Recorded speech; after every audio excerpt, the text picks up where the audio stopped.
This is pretty much all going to be follow-ups. There is a little bit beyond that, but by and large, we're talking follow-ups.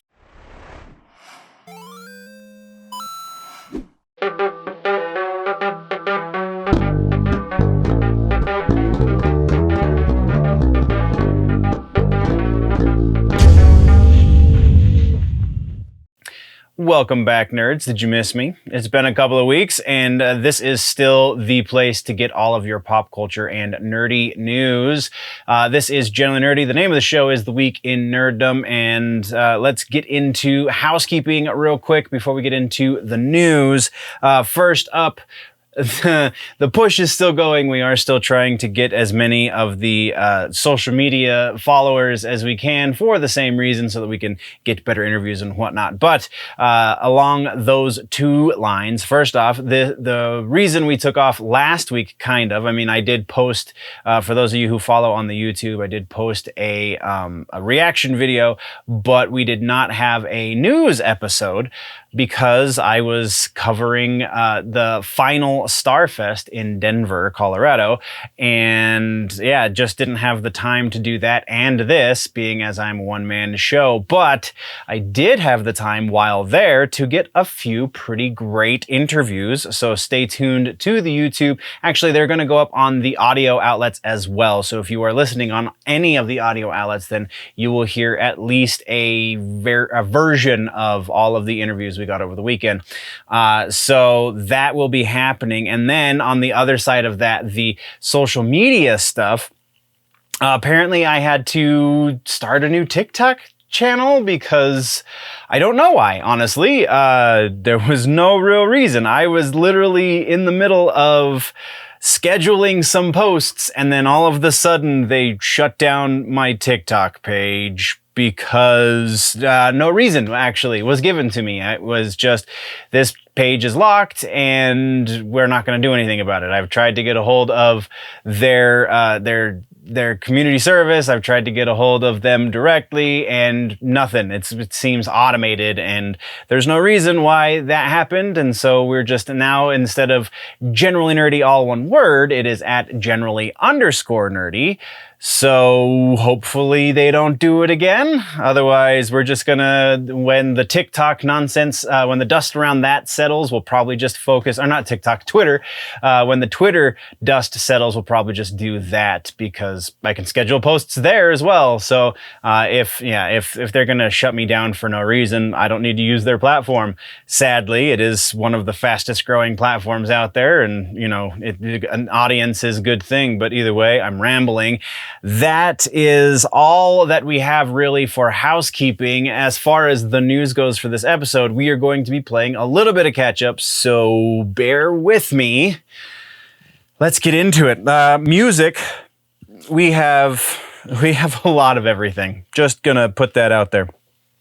So let's start up in follow-ups. We have a follow-up on the new Ozzy Osbourne record that we talked about when he initially said that he was working on it during quarantine. Well, according to wife Sharon, the new record will be out in September, and we do have a little bit of the cast of players that are involved with this record. We have Chad Smith on the drums once again. He's also one of the producers on the record. Robert Trujillo and Duff McKagan switching off bass duties between the two of them, and then Andrew Watt also producing as well as covering some guitar duty. So that's what we have on Ozzy. Our next follow-up has to do with As I Lay Dying. This one's really interesting because another band member has left. We have Josh Gilbert, bassist and backing vocalist, has parted ways with the band.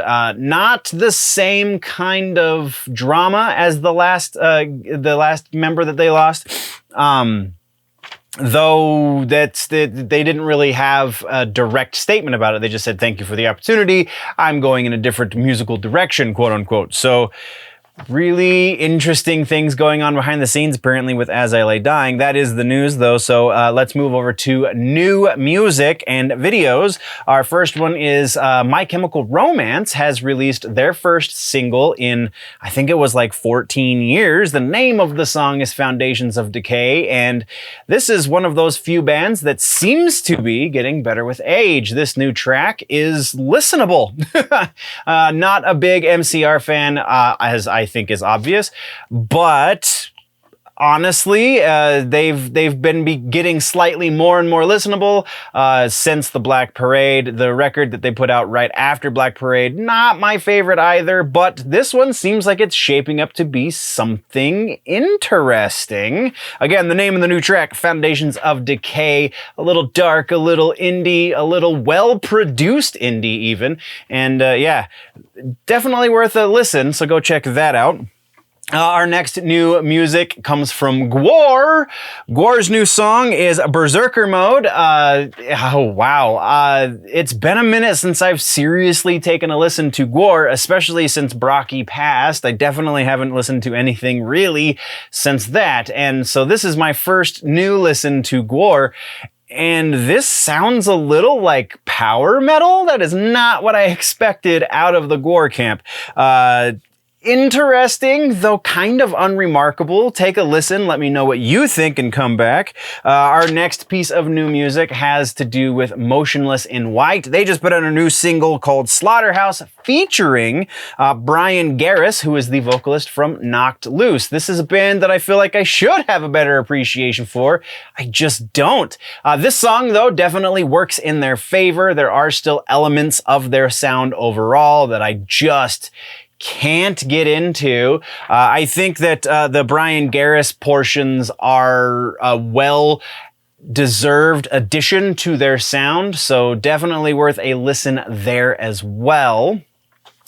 I don't know. I can't necessarily, again, get behind their sound. Anyway, we're rambling. We're moving on. Our final piece of new music for the catch-up episode has to do with Lorna Shore. I've gotten flack in the recent past for being a bit of a metal snob when it comes to these guys. I actually really like Lorna Shore. I'm not the biggest fan of their current vocalist. I think he's good. I just think the guy that he replaced was better.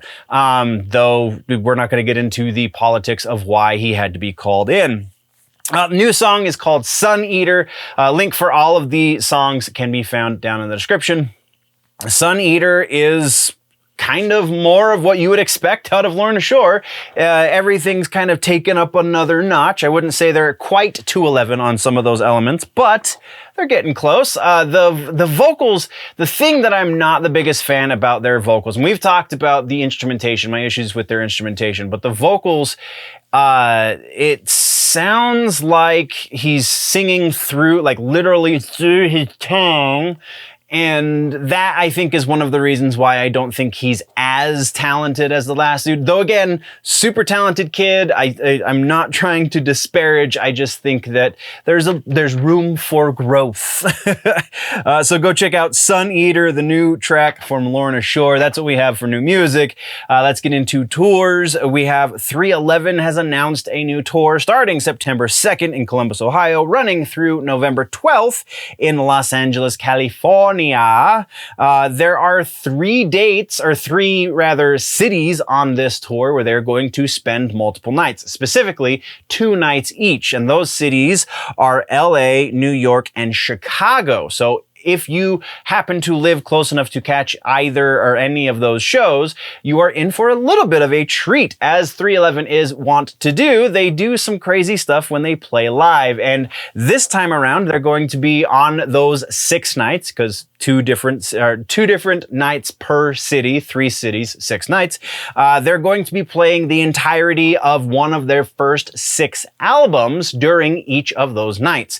In order, I believe, though I didn't write down the names of those 6 albums, because if you're a 311 fan, you already know. If you're not, you're probably not going to check out the show anyway. Though, I do know that 311 puts on a hell of a live show, so you should go check that out. Also, of note, the openers for those 6 nights are going to be unique for those 6 shows. They're going to be representative of the bands that they went on tour with during that era of the band. So I believe one of them is The Urge, which is totally out of the blue kind of band to be playing with 311, but yeah, it is what it is, I guess. At the time, they were huge. So pretty interesting. Link down in the description if you're interested in purchasing your tickets. Our next tour is one one that I'm so torn about. Ghost, Mastodon, and Spiritbox are going out together. Starts August 8th in San Diego, California. Runs through September 23rd in Green Bay, Wisconsin. The final date, actually there's two dates. The final date and then about 5 to 6 dates before the final date, is not going to feature Mastodon, is instead going to have Carcass in the Mastodon spot, which, again, so strange to me that Mastodon is not the headliner of this tour. Ghost is. I just feel like Mastodon is not only a more talented band, but just bigger in the community. So why would they not be the headliner? But yeah, very strange. Links in the description as usual if you're interested in tickets. Our final tour that we are talking about that has been announced since the last time we had an episode is Bloodywood, the Indian folk metal band that is actually surprisingly good in spite of themselves at times, is going on their first American US tour, and it is going to start September 24th in Louisville, Kentucky at the Louder Than Live Festival, and it runs through October 13th in Dallas, Texas. Links, as always, in the description for tickets. And this one, it looks like they're playing much smaller venues than I anticipated, just considering the hype around this band. I thought they were going to be playing 5,000 seaters for sure, and they're playing 1,000 seaters. So if you are lucky enough to grab yourself a set of tickets, then by all means go check them out. These guys have a pretty killer first record, and I'm really interested to see how they do live. That is, though, what we have for tours. Let's get into actual news. We have Sinsaenum, Joey Jordison's final project band that he was in when he passed. They are working hard on their third record, and they have kind of announced the fact that they have finally found a replacement for Joey. It's a weird thing to say because who honestly could replace Joey Jordison? Nobody, really? Nobody. But we do know that they have found somebody to sit on the kit, though they are not yet ready to announce that person's name. It is somebody who is apparently close to the band, so ideally Joey is looking down fondly on who is hitting the skins, as it were. Our other piece of news has to do with Cliff Burton, Metallica's one-time bass player, the epic, iconic bass player man himself, Mr. Cliff Burton, who tragically passed at the age of 24, now has a museum in his honor in the country in which he passed, near the site, actually, where the tour bus wrecked while they were on tour in Sweden. It is Ljungby, Sweden. He has his own museum now. And why wouldn't he? He absolutely, I'm kind of surprised it took this long to happen. So yeah, it's pretty interesting. If you're interested in getting a little deeper in that, if you don't have the ability to go to Sweden to check it out, then there is links in the description so you can go check it out digitally. But that is what we have for our music section. Let's do music suggestions. This one is kind of not necessarily related to the other ones, to the rest of the news this week, but because they are on tour and I am going to see them next week, Limp Bizkit Still Sucks is our musical recommendation this week, because it's a surprisingly good record in spite of itself. It's too short. They have 2 acoustic tracks on there for some reason. They have 2 covers on there for some reason, but still, in spite of those things which should be negatives, it is absolutely a listenable record, and in fact, an enjoyable record. So if you have not listened to it recently or just haven't given it a shot yet because you're a fan of $3 Bill and only $3 Bill when it comes to Limp Bizkit, then you should, well, I don't know, if you're only a $3 Bill listener, then the other record you should be listening to is The Unquestionable Truth. But if you just like good, fun music that is heavy at times and very creative, then Still Sucks is a great record to add to your rotation. So That's what we have for music, and now we're moving into gaming and tech. Gaming and tech, we have a whole bunch of follow-ups. That is going to be the name of the game this episode. So starting things off, Netflix, we talked about this a month ago now. Netflix is rolling out a ad-supported tier, and it was originally going to be 3 to 5 years before we actually saw such a thing roll out worldwide. Well, what with their negative numbers that they've been pulling for the last quarter of the year and all of the other controversies around them, they have been losing stock shares. They've been losing market share. They're going down very fast. And so it seems they have fast tracked the ad supported pay rate for their service. So the only way I see this coming out on top for Netflix is if the ad-supported version is like $2 to $3 a month, because otherwise I think they're still going to continue to hemorrhage their subscriber base. Though theoretically, once Stranger Things comes out, that could kind of level the playing field. Only time will tell. It's going to be a very interesting next quarter in terms of Netflix, so we will be keeping tabs there. Our next piece of gaming and tech news has to do with PlayStation Plus. We just got some new rollouts for the service. We have a whole bunch of PlayStation 1, PSP, PlayStation Portable, PS2, PS3, and even some PS4 games that have been announced recently. Some really big ones, Metal Gear series. Honestly, the link in the description, it takes you directly to the PlayStation Plus blog that has to do with all of these giant announcements. Most of them are available for purchase outright. The PlayStation 3 games largely are the ones that are not available for purchase. You must subscribe to the monthly subscription service in order to play them, but by and large, most of these games are available without the monthly subscription. You can just purchase them and have a cloud-based version of these games so that you can access it whenever you want, even if you're not paying them monthly, which I think is freaking awesome. And Disney, Nintendo could definitely learn a thing or two here from Sony.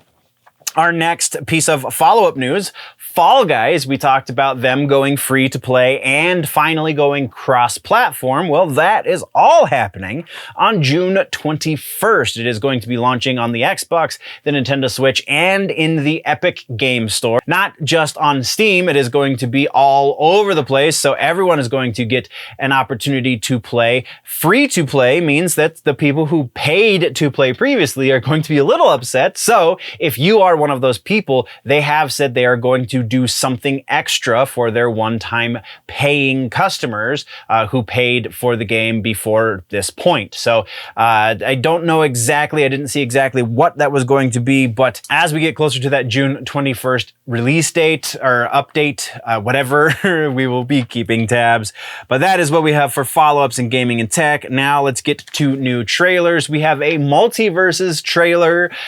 This one, Batman Shaggy takes center stage, and yeah, I'm super bummed that I have not been able to jump in on the beta for Multiverses. Just looking at some of the footage from people who have been in on the beta, it just looks like so much fun, and I really can't wait for the game to launch. Still don't know exactly what the pay structure is going to be, if it's going to be free to play like other fighters and then you have to pay per character, or if it's going to be a one-time purchase where you get the entire thing, or if there's going to be season passes or whatnot and so forth. We will be keeping tabs as the release date comes forward. Still no official date for release, just know it's going to be sometime this year. Our first piece of regular old news in the gaming and tech section has to do with a thing called SpaceHey. It is apparently time to get retro on social media, so much so that SpaceHey is a retro clone version of Myspace, the social media that made social media a common term in the popular lexicon. It was very interesting. So this is created by a German teenager named On, I believe is how that is pronounced. There are currently over 500,000 regular users of SpaceHey.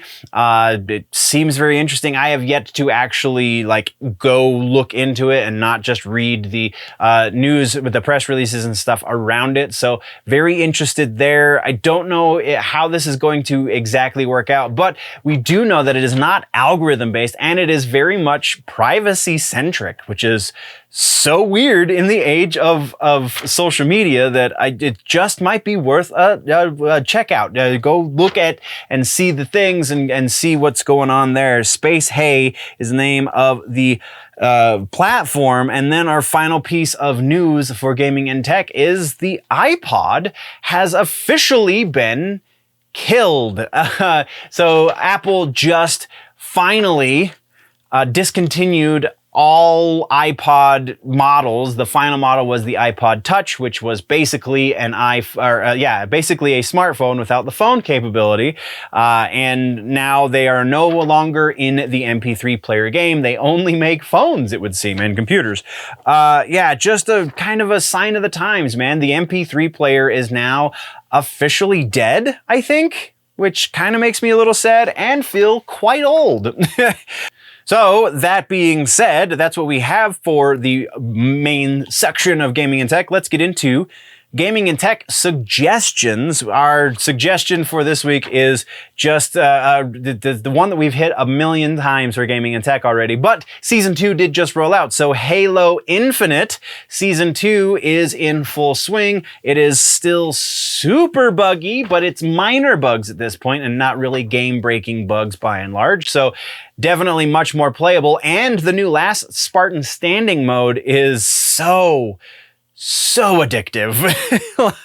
I definitely spend way too much time playing Last Spartan Standing and not doing the work for the wonderful nerds who watch the channel. So my apologies, but I mean, I'm getting better so I don't make a fool of myself on our live episodes Friday nights. That being said, again, Halo Infinite Season 2 is our gaming and tech suggestion for the week.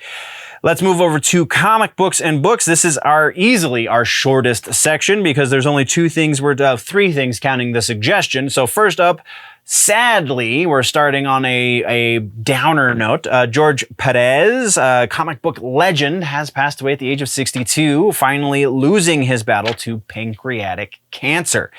Perez has done a lot of art in things that are just iconic. Avengers, Justice League. He's been on both sides of the DC Marvel split and back again. So a bit of a major loss this week in the comic book world. So we are going to take a moment and remember the wonderful work of George Perez.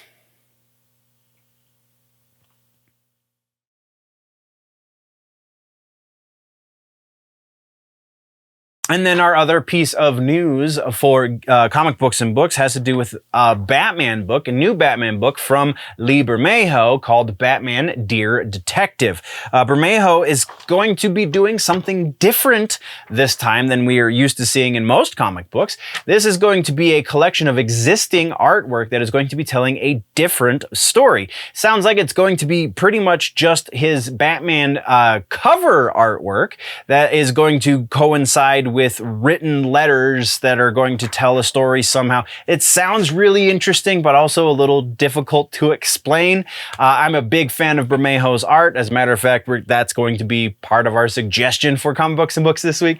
But yeah, this looks like it's going to be very, very much worth the read. Even if for no other reason than just to look at those amazing pictures again. This is going to be on your comic book shelves September 6th of this year, which now brings us to comic book suggestions. Our book suggestion this week is Batman Damned, and not because of the Bat Wang. Don't get dirty. This is because Bermejo's art is amazing. This is is such a good book, and it's only 3 issues, so it's a pretty short one too. You get the trade, it's a smallish trade, and just some of the greatest Batman art you have seen in a while, because again, Bermejo does phenomenal work. So that is our suggestion for comic books and books this week. TV streaming, we're jumping right in. This is pretty much all going to be follow-ups. There is a little bit beyond that, but by and large, we're talking follow-ups for TV streaming. So let's just head in first. The Boys, the spinoff, the college years spinoff, is full force. We have casting announcements for our leads in this new spinoff for The Boys. Still no official title for what it's going to be called. Something to do with college. And I saw it in one of my sources listed as a young adult title. I don't think that's the direction they're trying to go with this. I think it's going to be more adult work like The Boys is, but you know, I could be wrong. So casting, they have cast Jazz Sinclair, who you will remember as Rosalind from The Chilling Adventures of Sabrina. She's going to be playing a character named Marie. They also have Lizzie Broadway, who is going to be called Emma, or a character named Emma, and then Maddie Phillips and Chance Perdomo will be in here as well, though their character names have not yet been released. They're all presumably going to be superpowered as well, because the college that they all attend is for superpowered kids. So yeah, sounds pretty interesting. Definitely we'll be keeping tabs on this like we always do. Moving next, we're talking about the Dune series, Dune Sisterhood. We have some casting here as well as showrunner announcements. So the new showrunner is going to be Diane Ademu John. And also, Johan Renck will direct the first 2 episodes, as well as be an executive producer on the show. It will be a prequel. We do know this officially. It is going to be a prequel to the Dune movies. I'm pretty sure we all knew that from reading the book. But continuing on, there is a brief teaser synopsis, which I will read for you now.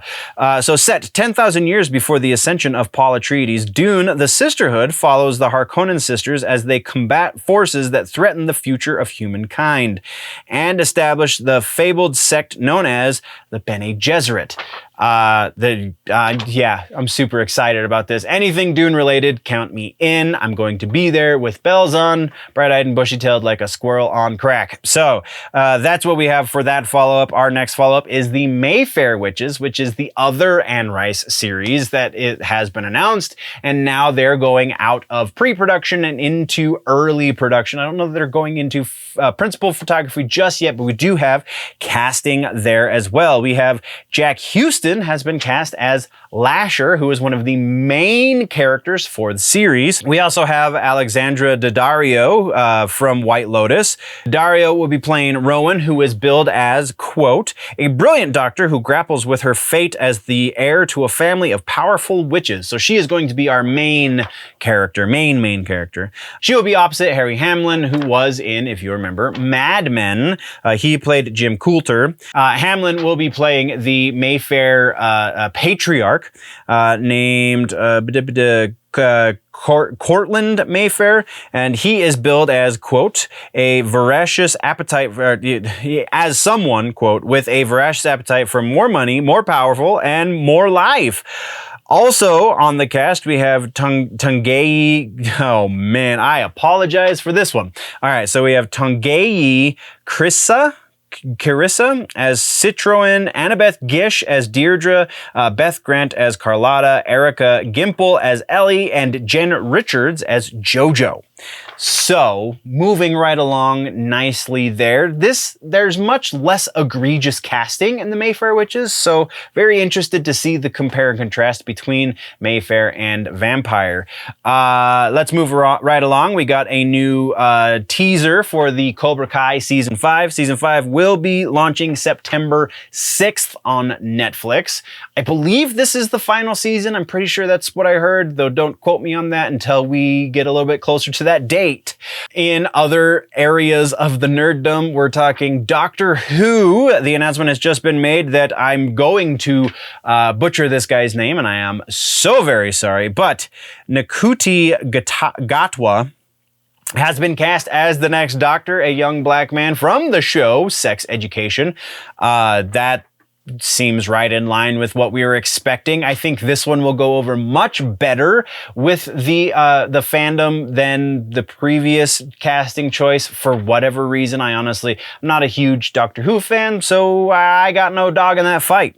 Next, we're talking about Black Mirror. We just got an announcement that season 6 is in fact happening, and it is going to happen sometime this year, though we don't have an exact date just yet. We do know, though, that it is only going to be 3 episodes for Black Mirror, but we are going to be getting even longer than the last season. If you remember, last season they extended the episodes to an hour and we got 6 of them. Well, this time they're going to be, quote, feature length episodes, so approximately an hour and a half, and there's going to be 3 of them. So interesting. Always down for some new Black Mirror. I just wonder where it's going to go for a 6th season. I honestly figured that since some of the things they predicted in that show started coming true, that they were going to be a little freaked out and not make another season.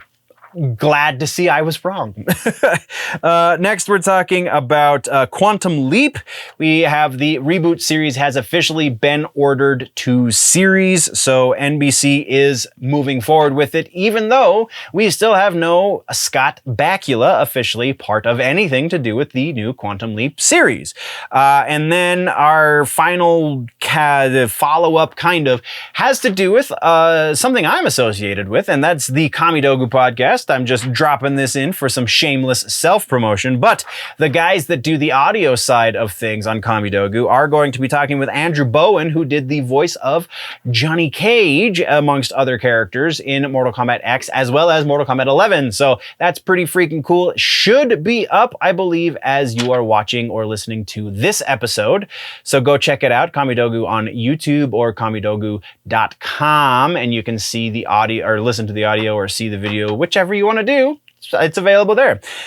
That being said, we do have one final follow-up thing, and that has to do with cancellations. Shows that have been canceled since we last spoke are as follows. Official cancellation for Batwoman, which we kind of saw that one coming. Space Force also officially got canceled on Netflix, which kind of makes me sad because I thought that one was surprisingly balanced with its humor, even though it was very, very political. It was still a lot of fun to watch.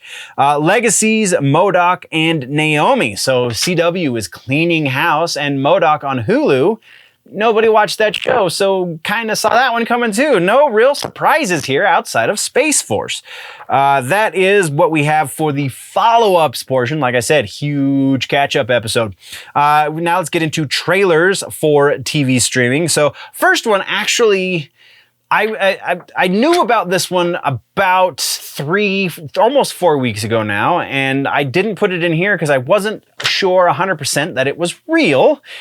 And then I did a little bit of research and I saw it catch a couple of headlines, and now we know that this is legit. Mystery Inc. is a new show, kind of. We have a pilot for it anyway. You can see the entire pilot on the YouTubes if you'll follow the link. This is a Scooby-Doo, live action Scooby-Doo series that is in the vein of Riverdale and Chilling Adventures of Sabrina, and just very interesting. I don't know, the acting is not great. The writing is different. I'm not going to say it's terrible, and I'm definitely not going to say it's fantastic, but it is unique, and that says something because it's kind of difficult to do that in the landscape in which we are right now. So definitely worth a watch, if for no other reason than morbid curiosity. Again, Mystery Inc. link in the description. I don't know if it's going to make it to proper season. If it does, we'll talk about it then. Our next one, we have a new trailer for the next season of Westworld. Season 4 is going to be coming out June 26th. Just Jonathan Nolan and Lisa Kay doing amazing things. I'm going to be there. Again, bells on. Squirrel on crack. Okay. The Boys Season 3 also has a new trailer. This time we see our first taste of Soldier Boy, Jensen Ackles, making his debut in the trailer this time. Super excited about this, not gonna lie. It looks like they're going to go a little bit in a different direction with Soldier Boy than what we got in the comic books, and I'm down for it because I'm a bit of a Jensen Ackles nerd. So, that being said, that is our TV streaming section, except for TV streaming suggestions. This is going to be a little bit of a different one. Julia is the name of the show I'm suggesting this time. Julia is on HBO Max, and it deals with Julia Child. This show is surprisingly compelling and a wonderful thing for food nerds and just people who like very charismatic ladies. Because Julia Child, for whatever else you might think of her, she is nothing but charisma. She's amazing, and I think the actress that they got to play her, while she doesn't look exactly like Julia, because I mean, honestly, who looks exactly like Julia Child outside of Julia Child? She definitely embodies this character incredibly well. Wow. We also have a little bit of a Frasier reunion going on. I'm gonna brain fart the actors' names, so I'm just not gonna say them because they're not in the notes, because I take, that's right, amazing notes. So yeah, it's worth a watch. It's really good. It's really damn good. Go check out Julia on HBO Max. Movies is surprisingly small considering the size of everything else, so let's get into this right now. We have some follow-ups. Again, the meat and potatoes of our episode today is follow-ups in everything. So our first follow-up has to do with Fast X. We have a new director, which, I mean, it took a couple weeks and they lost a few $1 million because of it, but we now have Louis Leterrier behind the camera. That's really the only update that's worth talking about for that movie, so we're moving right along. Next, we have Dune Part 2. We have Christopher Walken joining the cast, as well as Florence Pugh and Austin Butler. Christopher Walken is supposed to be Emperor Shaddam IV. Florence Pugh will be his daughter Irulan, and Austin Butler will be playing Fade Routha, the Harkonnen that is going to be taking the Shaddam Emperor. He's the next in line for the power and the things and the stuff, and I think Christopher Walken as the Emperor is a brilliant casting choice, assuming our information is correct. That is what we have for follow-ups. Let's get into trailers. We finally have our first taste of Avatar. We also have the subtitle for the next movie, Avatar: The Way of Water. Avatar: The Way of Water. Yeah, I don't know if this trailer does enough to get me to want to watch this movie. After watching the first one, I don't know if I have to watch the second one. I kind of get it. Sorry, I don't know. It doesn't do anything for me, but it's there if you want to see it. Also, we have a new Adam Sandler movie called Hustle that is going to be coming to Netflix, and it is another serious role for Adam Sandler, which I'm all for. After Uncut Gems, I think Adam Sandler should do plenty more serious roles, especially like Punch Drunk Love he was pretty great in, and I don't know, I feel like his comedies fall a little flat these days, and I don't know if that's just because of the changing of the tide, or he's just losing what made him an amazing comedian when he was younger. I don't know. Either way, drama seems to be the way to go, and that's what this one is. He's playing a basketball scout, and that's all I really remember from the synopsis. It just looks pretty good. Go watch the trailer, go watch the show when it comes out, or the movie when it comes out. And then our one piece of news for the movie section has to do with something that I didn't think we were ever going to get to talk about on the show necessarily, and that is Spinal Tap is getting a sequel. That's right. Spinal Tap. So after 40 years, we're finally seeing what happened to the guys in Spinal Tap. Did they find that elusive amplifier that went to 12? I don't know where they're going with this, honestly, but I can't wait to go for the ride. This is going to be a lot of fun, even if it's a train wreck. Like, there is honestly no way this could go anywhere in between. Either it's going to be amazing because it's well done comedy, or it's going to be amazing because it's just so bad. I don't see this going anywhere down the middle, but I could be wrong, and it could be god-awful boring. Who knows until it comes out? We don't, so we're moving on.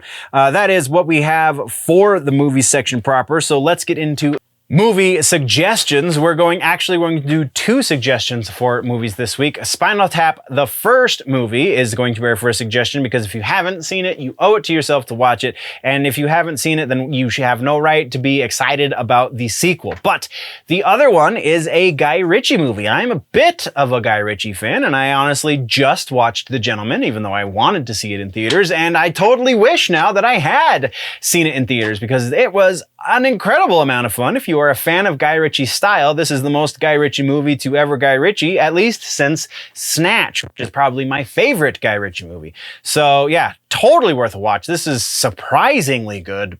Matthew McConaughey is incredibly dynamic in this movie, and Charlie Hunnam's accent just doesn't know where it's coming from, which is kind of worth the watch in and of itself because that part is so bad. The rest of it, great fun, but whew, Charlie Hunnam, bro, you are British. You know this, right? I don't this isn't news. Anyway, go watch Gentlemen, go watch Spinal Tap. That is our suggestions for the week in movies. So let's hit the rumor mill now because that's the final section that we do for the episode. No confirmations or refutations. We do have a couple of new sources. The first one is MODOK, the live action movie, is rumored once again to be featuring Jim Carrey in the title role. This source isn't any better than the last source, but it is a second source, so we're going to bump it up just a little bit and say 55% likely that Jim Carrey will in fact be playing MODOK in live action. And then our other news source actually has some new information behind it as well, and that is the Fantastic Four. We now have word, and the news source elaborates or restates rather a rumor we've been hearing forever, and that's John Krasinski is being rumored to play Mr. Fantastic, aka Reed Richards, aka the Elastic Man. Actually, no, Elastic Man was somebody else. Anyway, yeah, so Krasinski, he's already done it once. He was in the Doctor Strange Multiverse of Madness, however brief. But that's, just because things happened in that movie doesn't mean he can't come back to the role as a variant from a different universe or as a proper 616 variant that, we've gone over different rumors of how that could happen. So we have that rumor, but then this news source also goes on to say that we also have word that he is very probably going to be not only starring in this movie, directing this movie. Now, we do know that his show on Amazon Prime, Jack Ryan, is no more. He is not going to be returning for another season of Jack Ryan, so that kind of frees him up to do some things. If that is approximately 5 to 6 movies in the MCU canon, it's surprising, especially if the check was big enough. So, yeah, I feel like there is a fair amount of reason to believe that this could be happening, though it is a pretty source. I did corroborate this with someone else too, which is also a weak source, but one that we've gotten from in the past. So that puts us up to about 60% likely that we'll be seeing Krasinski as Mr. Fantastic and directing. Our next rumor is a brand new one, and that has to do with the Marvel Halloween special. We know that one is coming, and this rumor says that the Man-Thing is going to be making some sort of appearance, be it cameo or small role. That still remains to be seen, but Man-Thing, there's no reason to believe one way or the other, so we're splitting the difference, going 50% likely that we will be seeing the Man-Thing in the Marvel Halloween special. And then we have Batman rumors for the next Batman Matt Reeves movie, the Batman 2, effectively. And this one is that the big bad is going to be Clayface. I honestly have seen this one rumbling for a little while. We haven't necessarily talked about it on the show because this is the first time it comes from a decent source. So decent does not mean great, and it is kind of the only source that we're actually giving any credit. So we're splitting the difference on this one as well. 50% likely that the Clayface is going to be the big bad for the Batman 2. I think honestly a big part of that is because I just think Clayface is going to be incredibly difficult to do, and I don't know how willing Reeves is to put that kind of work in to make that a great movie. But I mean, he did a pretty good job with the last one, so I can't say definitely one way or the other, hence the 50%. There is so much more to talk about, so many more rumors and pieces of news and all of the stuff. It's just in other episodes. So you're going to have to go check out the back catalog. If you are on the YouTube and the whatever the stuff and the things, then there should be buttons that are appearing to the side of my face right now. You can click or tap one of those. Go check out the Clips channel if you want to digest this same information in smaller bits, or you want to see the shorts and what have you and whatnot. That is the place to go do that. Thank you very much, nerds, for joining me. Before we go, always remember that if it's generally nerdy, it's probably here.